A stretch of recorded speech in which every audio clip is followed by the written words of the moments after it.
Hi అండి. నమస్తే. Welcome to our channel Subhashree kitchen. ఈరోజు మనం చేపల పులుసు టేస్టీగా ఎలా చేయాలో చూద్దాం. చేపల పులుసు చేయడం చాలా కష్టం అనుకునే వారికి ఈ వీడియో చాలా బాగా యూజ్ అవుతుంది. మరి ప్రాసెస్‌లోకి వెళ్ళిపోదాం పదండి. ముందుగా ఒక బౌల్ తీసుకొని అందులో శుభ్రంగా కడిగిన చేప ముక్కల్ని తీసుకోవాలి. ఈ చేప ముక్కల్ని ఉప్పు, పసుపు, నిమ్మరసం వేసి శుభ్రంగా కడిగి తీసుకున్నానండి.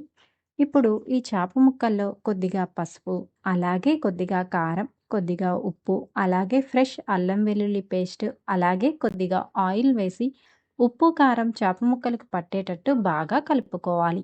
ఇలా కలుపుకున్నాక మూత పెట్టి కాసేపు పక్కన పెట్టుకోవాలి.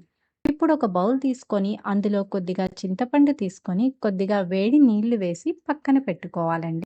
ఇప్పుడు ఒక మిక్సీ జార్ తీసుకొని అందులో వేయించిన మెంతులు హాఫ్ టేబుల్ స్పూన్, వేయించిన జీలకర్ర హాఫ్ టేబుల్ స్పూన్, వేయించిన ధనియాలు హాఫ్ టేబుల్ స్పూన్ తీసుకోవాలి. ఇప్పుడు ఇందులో ఒక ఉల్లిపాయని చీలికలుగా చేసి వేసుకోవాలి. అలాగే ఒక మీడియం సైజ్ టమాటోని కొన్ని చిన్న ముక్కలుగా కట్ చేసి వేసుకోవాలి.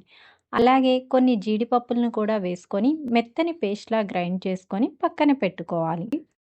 ఇప్పుడు స్టవ్ వెలిగించి కడాయి పెట్టి మంటను మీడియం ఫ్లేమ్‌లో పెట్టి ఆయిల్ వేసుకోవాలి. ఇందులో ఒక మీడియం సైజ్ ఆనియన్‌ని చిన్న ముక్కలుగా కట్ చేసి వేసుకోవాలి. ఈ ఆనియన్స్‌ని లైట్ గోల్డెన్ బ్రౌన్ కలర్ వచ్చేంత వరకు ఫ్రై చేసుకోవాలి.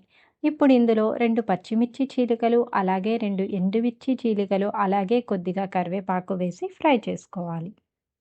ఇప్పుడు ఇందులో కొద్దిగా అల్లం వెల్లుల్లి పేస్ట్ వేసి పచ్చివాసన పోయేంత వరకు ఫ్రై చేసుకోవాలి. ఇప్పుడు ఇందులో మనం మిక్సీ చేసి పెట్టుకున్న టమాటో పేస్ట్ కూడా వేసి ఓ 2 నిమిషాలు ఫ్రై చేసుకోవాలి. ఇప్పుడు దీనిపై మూత పెట్టి ఓ 2 నిమిషాలు ఉడికించుకోవాలి. ఇప్పుడు మూత తీసి ఓసారి కలుపుకొని కొద్దిగా కారం, కొద్దిగా పసుపు, రుచికి సరిపడా ఉప్పు వేసి ఓసారి అంతా కలిసేటట్టు కలుపుకోవాలి. ఇప్పుడు మనం నానబెట్టిన చింతపండు నుండి రసం తీసి వేసుకోవాలి. ఇలా రసమంతా వేసుకున్నాక ఓసారి అంతా కలిపి మూత పెట్టి ఓ 2 నిమిషాలు రసాన్ని మరిగించుకోవాలి.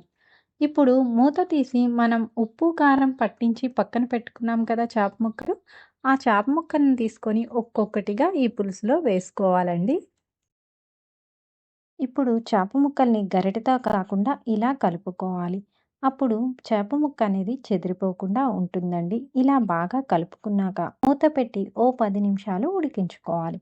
దీన్ని మధ్యలో గరిటెతో కాకుండా ఇలా కలుపుతూ ఉంటే బావుంటుంది. 10 నిమిషాల తర్వాత మూత తీసి కొద్దిగా కొత్తిమీర, అలాగే కొద్దిగా కసూరి వేసి స్టవ్ బంద్ చేసుకుంటే మన వేడి వేడి చేపల పులుసు రెడీ అవుతుంది. దీన్ని సర్వింగ్ బౌల్‌లోకి తీసుకొని వేడి వేడి అన్నంతో సర్వ్ చేసుకుంటే సూపర్‌గా ఉంటుందండి. మరి మీరు కూడా ట్రై చేయండి. మీకెలా కుదిరిందో కామెంట్ చేయడం మర్చిపోకండి. Please like, share and subscribe. Thank you. Thanks for watching.